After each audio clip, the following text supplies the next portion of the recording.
Catatan, tangisan ini adalah disebabkan keagungan Al-Quran kerana menurut pengamatan Imam Nawawi bahawa menangis ketika membaca Al-Quran adalah kebiasaan bagi orang-orang yang dekat dengan Allah, yakni wali-wali Allah. Sebab-sebab yang lain yang menunjukkan tangisan ialah gambaran daripada hari akhirat yang terpapar di ruang matanya jelas dengan keadaan dan suasana huru-hara. Adapun tangisan itu terlahir akibat selalu risau tentang umatnya apabila mendengar ayat Al-Quran ini. Diriwayatkan oleh Abdullah bin Amr radhiyallahu anhu, pada masa Rasulullah SAW hidup pernah terjadi gerhana matahari.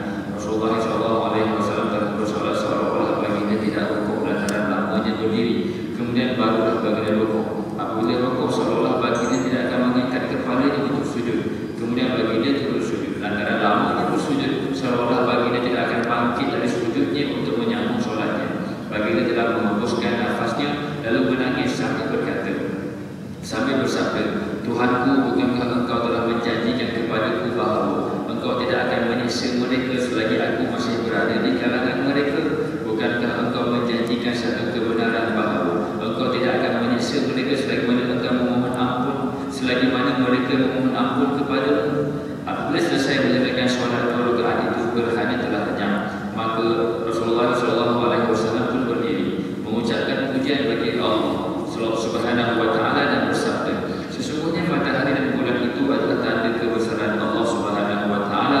Kedua-duanya tidak berhada lantaran kematian seseorang dan tidak pula kerana lahirnya seseorang. Apabila terjadinya gerhana, bersegeralah mengingati Allah.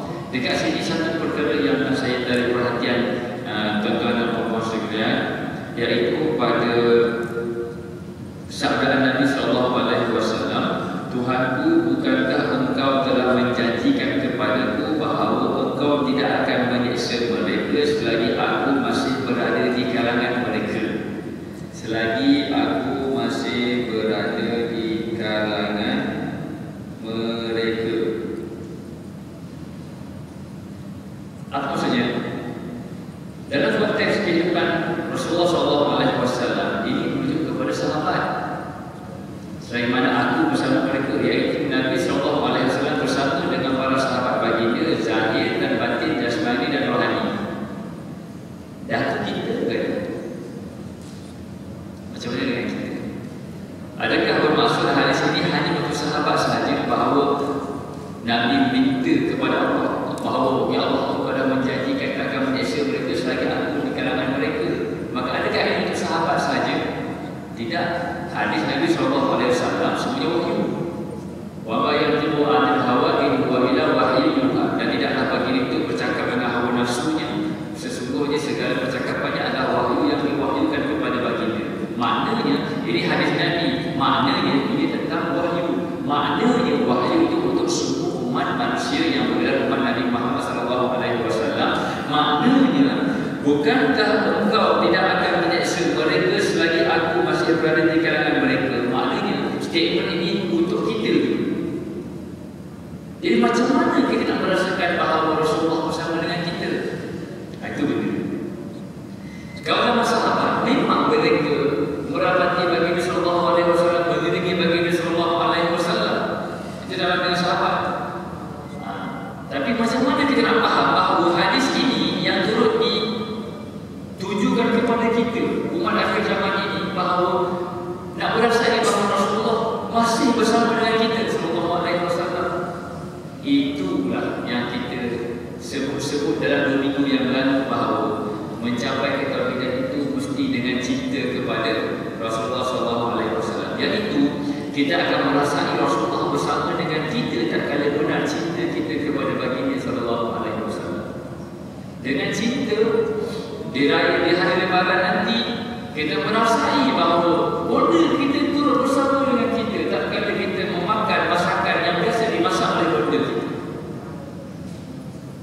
Tak kala hari nanti bila kita berziarah pusara, kita merasai bahawa orang yang berada dalam pusara itu seolah-olah bersama dengan kita, tapi bukan dengan fizikalnya, tapi penghayatan terzahir dalam benak, pemikiran, jiwa dan perasaan kita akan tingkah laku dengan kekuatan apa? Dengan kekuatan cinta. Katalah saya dan tuan-tuan sama-sama bonda kita telah meninggal dunia. Saya pergi ke pusara pusara mak saya, datang pergi pusara mak masing-masing. Maka kita cuba kena tukar. Hang pergi ke rumah aku pergi ke rumah hang. Tukar. Ini mak tetap mak, ini anak tak anak. Tapi saya pergi ke kubur mak saya, mak kawan saya tu pergi ke kubur mak saya. Feeling macam mana? Sama tak sama? Takkan sama. Sebab apa? Tidak ada perhubungan cinta. Walaupun sama-sama berstatus anak, walaupun sama-sama berstatus ibu. Itu kekuatan cinta. Maknanya nak merasai bahawa Rasulullah berada bersama kita adalah dengan cinta kepada baginda. Dan ini amat tidak mustahil kerana Allah Subhanahu Wa Taala sendiri dah menyatakan dalam Al-Quran, dan ada kata-kata itu bukan saja pedoman untuk semasa hayat Rasulullah SAW, bahkan Al-Quran itu pedoman sehingga ke hari akhirat. Apa firman Allah? Wa'lamu anna fiikum Rasulullah.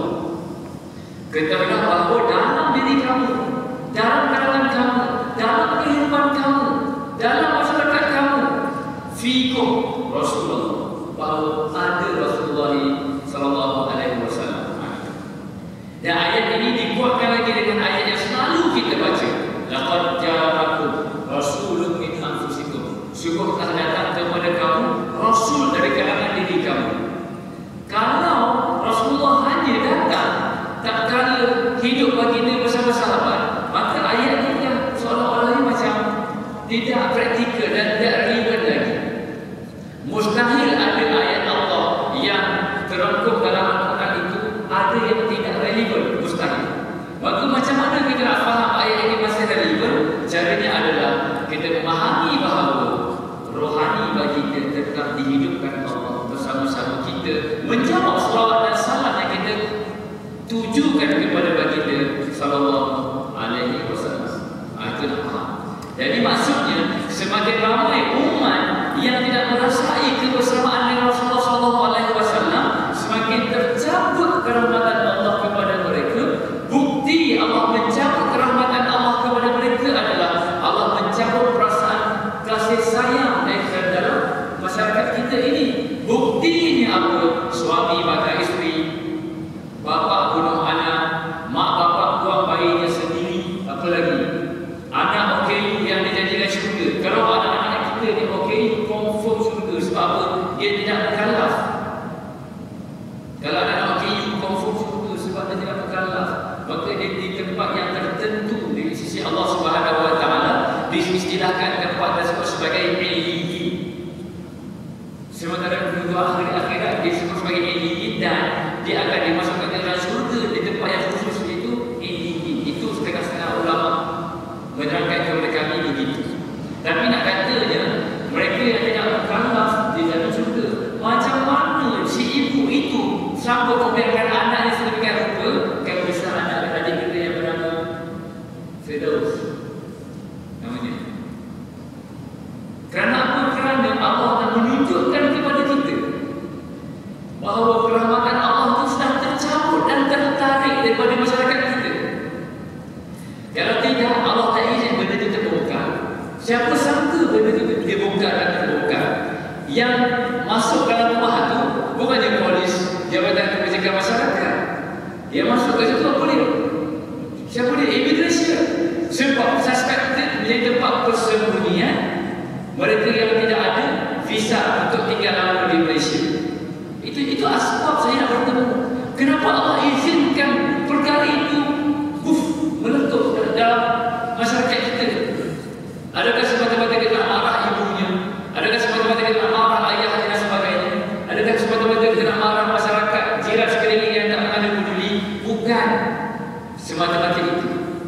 Bahkan lebih dahsyat lagi, itu tandanya bahawa Allah telah menarik rahmatan daripada masyarakat kita, dan Allah membuktikan dengan cara bagaimana Allah menarik jiwa kasih sayang daripada manusia di kalangan masyarakat kita. Itu membuktikan bahawa masyarakat kita masih lagi masyarakat yang tidak bertauhid. Kerana apa? Kalau sempurna tauhidnya, kehidupan mereka pasti akan menjadi kehidupan yang berkasih sayang.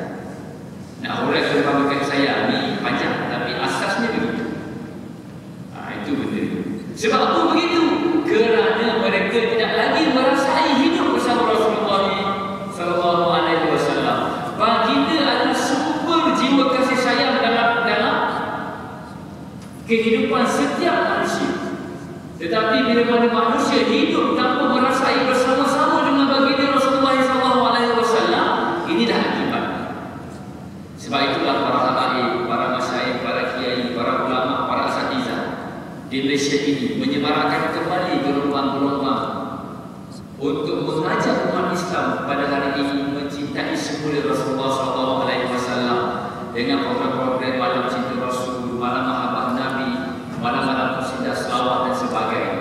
Maka mudah-mudahan kita bersama-sama dengan gelombang kebangkitan ini, gelombang kebangkitan menyedarkan umat Islam untuk kembali mencintai Nabi sehingga mereka merasai tidak berpisah kehidupan mereka dengan Sayyidina Nabi sallallahu alaihi wasallam. Teruslah lagi. Rasulullah sallallahu alaihi wasallam telah mencium Utsman bin Maz'un tak kala beliau meninggal dunia dan ketika itu baginda menangis. Cara menangisi kematian yang tidak dilarang, yakni bukan perang. Diriwayatkan daripada Ibnu Abbas radhiyallahu anhu bahawa salah seorang anak perempuan Rasulullah sallallahu alaihi wasallam menghadapi saat sakaratul maut. Baginda mengambil anaknya lalu meletakkan di atas riba dan menghadapinya. Dengan keadaan begini, anaknya pun menghembuskan nafasnya yang terakhir. Ummu Aiman radhiyallahu anha hamba sahabatnya mula menangis dengan kuatnya. Maka baginda pun bersabda kepadanya, "Mengapa kamu merawat di depan Rasulullah sallallahu alaihi wasallam sedangkan air mata memenuhi pipinya?" Dia berkata, "Tidakkah tuan juga menangis? Tangisan yang begini," jawab Nabi, "tidak dilarang oleh syariat. Kerana cucuran air mata begini adalah kerana rahmat Allah." Hadis ini memberi gambaran betapa Rasulullah SAW mempunyai hati yang lembut. Kekerasan hati adalah sesuatu yang berlawanan dengan kasih sayang. Ini hadis ini katanya kaedah menangis dengan orang ulama. Sekarang menangis air mata tidak ada masalah. Diriwayatkan daripada Anas radhiyallahu anhu bahawa Rasulullah SAW hadir semasa pengkebumian anaknya Ummu Kalsum. Air mata mengalir keluar daripada matanya. Lalu baginda bersabda, "Hanyalah orang yang tidak akan mengadakan hubungan jenis dengan isterinya pada malam ini turun ke dalam kubur." Talha radhiyallahu anhu pun berkata, "Bila orang yang lalu beliau pun turun ke dalam kubur." Catatan. Perkataan Arab lam yuqadis ditafsir dengan cara berbeza. Yang pertama, tidak akan bertubuh, tidak akan melakukan dosa, tidak akan bercakap-cakap selepas isyak. Penjelasan. Dibuktikan daripada hadis ini bahawa hanyalah orang-orang yang beragama takwa patut masuk ke dalam kubur. Ini isyarat. Maknanya yang selayaknya masuk ke dalam liang kubur itu untuk membetulkan posisi jenazah supaya menghadap kiblat dan sebagainya, haruslah orang yang bertakwa daripada isyarat hadis Nabi.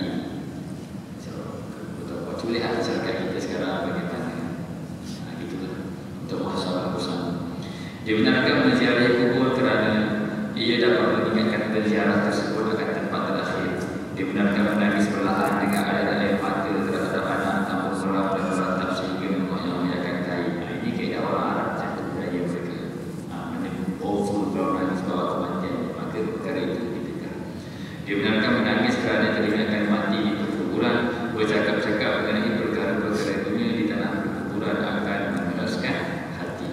Daripada yang kita baca ini, kita faham antaranya adalah Nabi SAW menangis tak kala memikirkan keadaan umat baginda sallallahu alaihi wasallam. Syarah hadis ini panjang sorry, tapi kita tunggu pada kitab kita yang satu lagi. Ya, kita sambung kitab tauhid. Kita ambil Allah syariat dan hakikat, satu penguraian pada urusan yang ke-30 yang bertajuk tauhid setinggi-tinggi ibadah. Qala musannif hafizahullah taala wa nafa'ana bi ulumihi fi darin Allahumma amin. Tauhid setinggi-tinggi ibadah, urusan ke-30 ya. Wahai para pecinta Allah, jumhur ulama Asy'ariyah dan Al-Maturidiyah mentafsirkan iman itu dengan tasdik. Tasdik ini maksudnya membenarkan dan tidak sempurna perlakuan membenarkan melainkan dengan kecintaan. Itu kena faham. Tasdik mesti berserta cinta. Kalau tidak cinta, maka masih lagi ada ragu-ragu pada. Kalau tidak cinta, masih lagi ada ragu-ragu pada. Iman dibahagi pada 5 kategori. Yang pertama, iman taklif, yakni iman yang terpik dan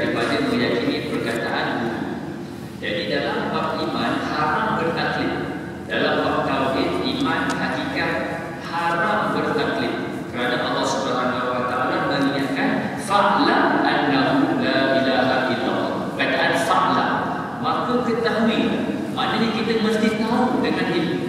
Fa'lam. Maknanya ayat itu konotasinya, kefahamannya adalah seolah-olah yang ditujukan kepada setiap manusia. Fa'lam, fa'lam, fa'lam. Setiap individu mesti mengetahui bahawa tidak ada Tuhan yang selayaknya menjadi Tuhan. Tidak ada Tuhan pun melainkan Allah Subhanahu wa Ta'ala. La ilaha illallah adalah ucapan kalimah thayyibah yang bermaksud menafikan segala ketuhanan. Tidak ada Tuhan, yang ada hanyalah Allah sebagai Tuhan. Okay. Jadi iman taklid ini batal, bahkan haram berada dalam iman taklid. Caranya bagaimana? Meyakini apa yang guru kata. Kenapa awak beriman kepada Allah? Kenapa awak sembah Allah? Sebab guru saya sembah Allah. Taklid. Kenapa awak Islam? Awak tak sembahyang, awak tak masuk. Contoh ini, contoh yang ketiga dia. Tapi kenapa awak Islam? Sebab mak ayah saya Islam. Taklid. Banyak tak agak-agak dalam masyarakat kita orang yang beriman dengan iman macam ni? Bukan taklid pada guru. Taklid pada guru, okey lagi. At least guru yang mengajarkan. Guru kat kampung saya sebulan di sebulan. Tuhannya Allah. Dia sembah Allah. Dia puasa begini. Dan tu kenapa awak sembah Allah? Sebab dalam kampung saya ada guru namanya bulan dan bulan. Tuhannya Allah. Saya ikutlah dia kata Allah Tuhan. Boleh tak gitu? Tak boleh. Kalau itu pun tak boleh, ini kan pula kenapa Islam? Mak saya Islam. Mak saya lahir saya Islam. Maka saya daftar sebagai agama Islam. Tak banyak orang macam tu. Kalau dalam istilahnya Islam IC. Islam IC. Begitu. Saya rasa banyak. Saya kata kita betul sekarang ni. Iman taklid. Maksud di situ, kalaupun dia diajar dan disuruh untuk bersolat, dia tak faham dia solat untuk apa, kenapa, bagaimana, dan apa. Dia tak akan faham. Sebab apa? Iman taklid tidak sah. Iman taklid diperkirakan sebagai iman yang tidak ada iman. Itu diperkirakan sebagai tidak beriman. Kalau iman taklid, itu yang pertama. Na'udzubillah. Jangan lagi kita begini. Ya, kalau kita beranak, anak kita Islam, itu bonus dari Allah. Itu bonus. Tapi tidak bermakna kita stop kat situ je. Lahir dari keluarga Islam, maka agama Islam. Maka Islam itu je. Terus belajar macam mana cara nak sembahyang. Tak belajar pun tauhid. Kenapa tak belajar tauhid? Sebab apa nak belajar tauhid lagi? Sebab saya dah Islam. Kenapa awak Islam? Macam mana awak Islam? Sebab mak ayah saya Islam. Itu je. Itu namanya iman taklid. Maka ingat, jangan teruja sangat nak mengajar anak kita solat, puasa, zakat, haji ataupun ilmu syariat tanpa kita bersungguh-sungguh terlebih dahulu untuk mengajar anak kita tentang tauhid supaya mereka tidak beriman dengan iman taklid. Okey, selesai. Lepas kita belajar tauhid, maka sampai kategori yang kedua, iman ilmu, iaitu iman yang berdasarkan dalil-dalil. Iman yang berdasarkan dalil-dalil, kita belajar apa bukti wujud Allah, apa dalil wujud Allah. Maka kita kata dalilnya adalah qul huwallahu ahad. Apakah ayat ini? Ini adalah ayat Tuhan. Maka Allah menyatakan bahawa tidak ada Tuhan melainkan Allah yang Esa. Begitu. Kemudian apa lagi dalilnya? Alam bawah ini diwujudkan, yang mewujudkannya mestilah Allah Subhanahu wa Ta'ala. Itu dalilnya. Maka apa lagi dalilnya? Dalilnya adalah semua orang tidak pernah mengatakan bahawa Rasulullah SAW Muhammad bin Abdullah itu pendusta. Maka baginda yang menyatakan bahawa Allah itu ada, Allah itu Esa, Allah yang menciptakan segala alam bawah. Maka saya percaya akan kalam baginda kerana mustahil baginda berdusta. Maka kalau dah ada ilmu begitu sebagai asas, maka kita dah mencapai iman ilmu. Cukup tak cukup iman ilmu ini? Iman ilmu juga masih tak cukup. Kerana apa? Ilmu hanya pada akal, sedangkan iman pada akal dan jiwa. Ilmu hanya pada akal, sedangkan iman harus sepatutnya ada pada akal dan jiwa. Maka sebab itulah ramai orang yang tetap menjadi murtad walaupun ilmu tentang Allah dah cukup. Walaupun kalau kita alurkan kepadanya Allah wujud tidak baqa, dia boleh sambung sampailah kau menunggu katakan 5, dia boleh sambung. Tapi tetap ada yang begitu, tetap ada yang murtad. Dan ada juga yang murtad walaupun menghafal surah Sajadah. Sedangkan surah Sajadah ni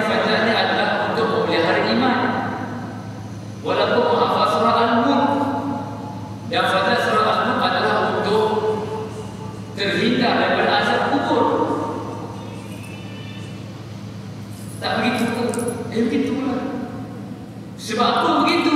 Kerana imannya pada ilmu, pada akal, tidak dipasakkan pada jiwa dan perasaan. Sebab iman letak bentuknya bukan pada akal, sebaliknya iman letak bentuknya pada jiwa dan perasaan. Ini saya kata hukum default, by default system, hukum asal. Tetapi kalau Allah nak tunjuk perkara-perkara yang lebih daripada itu Allah berkuasa di atas segala sesuatu. La haula wala quwwata illa billah. Adapun manusia tak akan bicara mengambil sepenuh hukum asal. Dan Allah Taala tak terikat dengan mana-mana hukum dan mana-mana sistem. Jangan pula kata, ustaz ada seorang tu dia dah berzikir, dia dah begini tapi dia buta juga padahal. Maka itu bukannya yang menjadi umum. Itu hanya kes-kes bukan terpencil, kes-kes yang maknanya betul-betul asing. Bukan terpencil, ini terpencil banyaklah terasing langsung. Sekadar nak menyatakan bahawa Allah Ta'ala tak terikat dengan sebarang sistem yang ada. Macam itu. Okay. Jadi iman ilmu cukup tak cukup? Tak cukup. Yang ini pun ramai.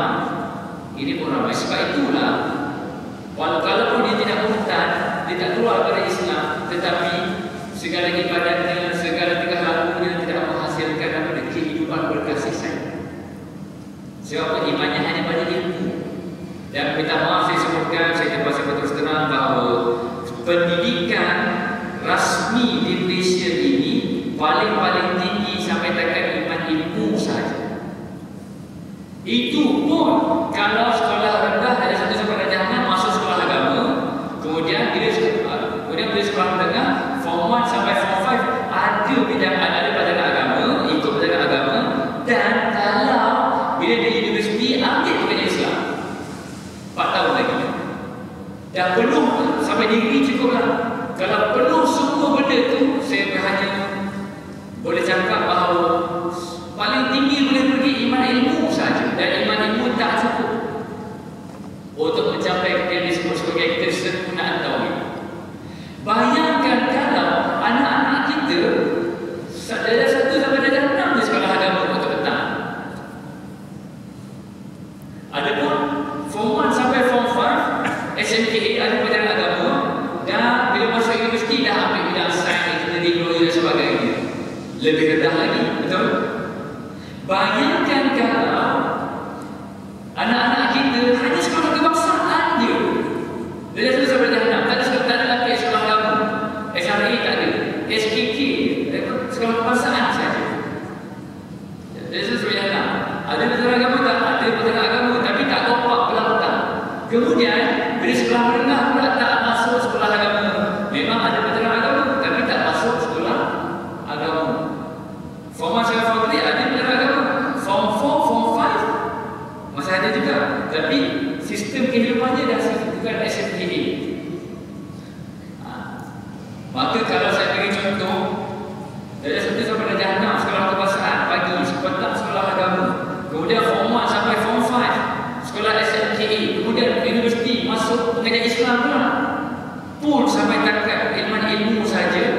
Kalau ikut official education, Islamic education system kat Malaysia ni, bayangkan kalau orang yang lebih rendah daripada itu.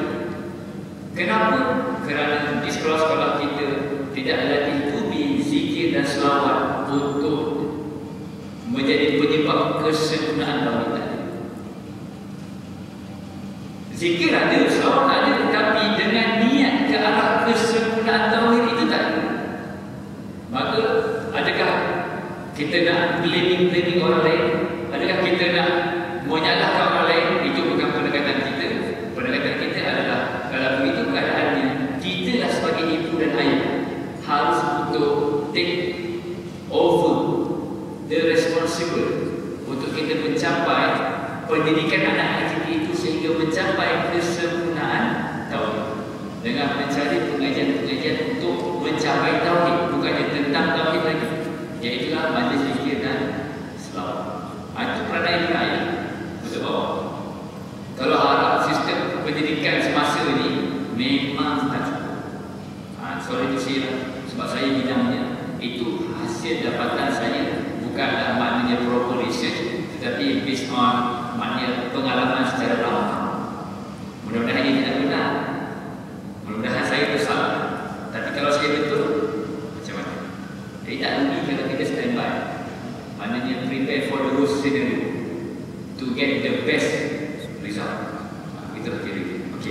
Yang ketiga, iman ayat. Iman ayat ini adalah iman yang diperolehi berdasarkan hati lalu merokabah pada Allah. Maknanya ilmu-ilmu tentang iman, ilmu-ilmu tentang tauhid, tentang akidah dah ditransfer daripada akal masuk ke dalam jiwa. Macam mana media transfer itu? Media untuk transformerskan iman daripada faham-faham akal kepada penghayatan dan perasaan balazati di dalam jiwa kita ini. Itulah disebut sebagai majlis ilmu yang disebut sebagai majlis zikir.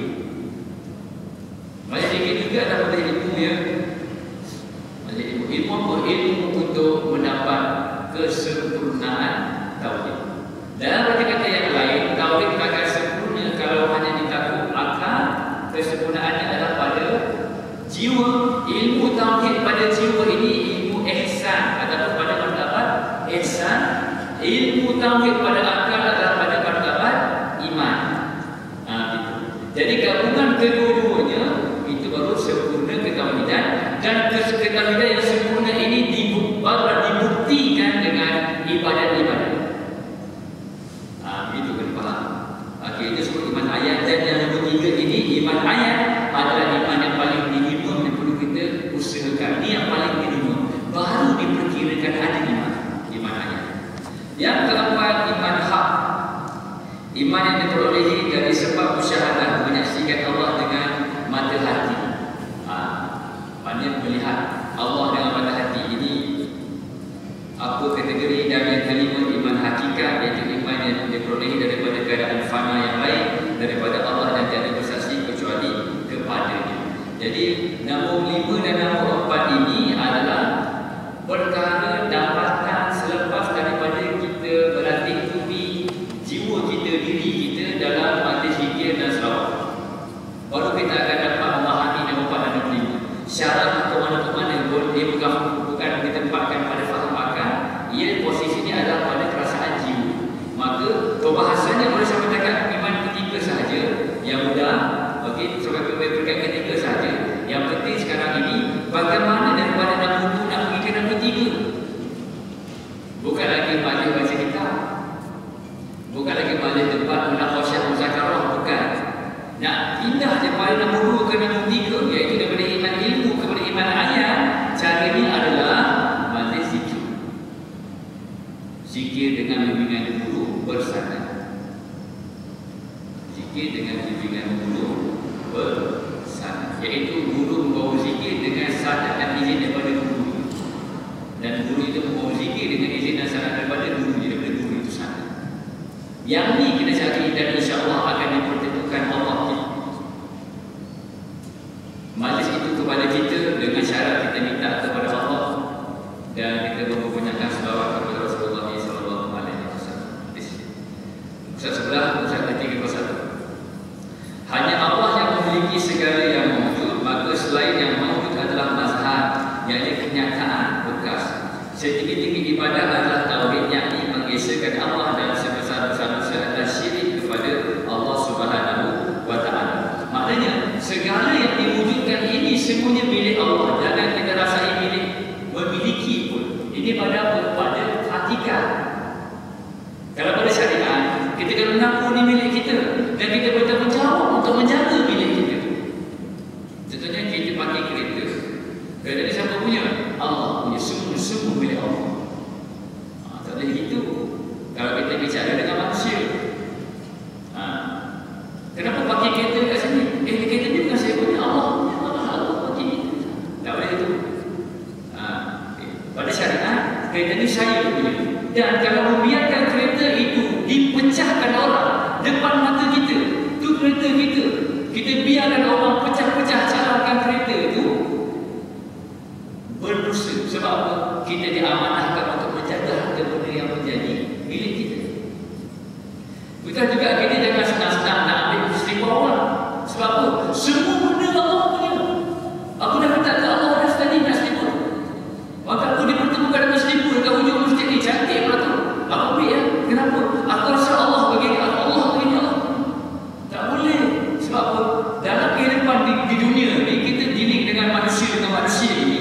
Maka setiap sesuatu itu mesti ada pemiliknya. Setiap sesuatu itu mesti ada pemiliknya. Kalau tak ada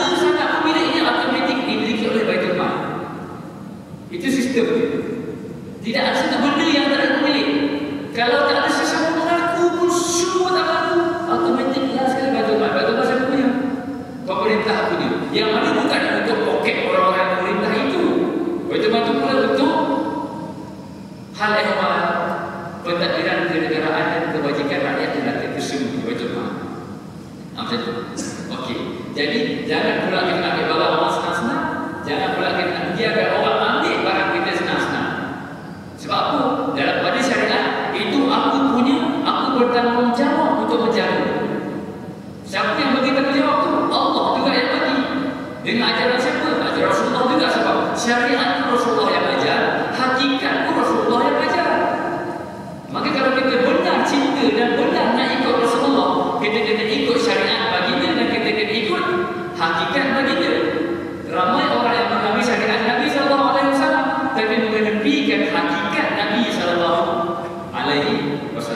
Kita kena faham. Jadi semua yang wujud semuanya milik Allah, iaitu pada hakikat. Tapi pada syariat ia dimiliki oleh sesiapa yang memiliki dia. Faham maksudnya? Kena faham. Jadi kalau kita kata tanah ni saya punya, saya yang beli, kena faham siap-siap syariatnya saja.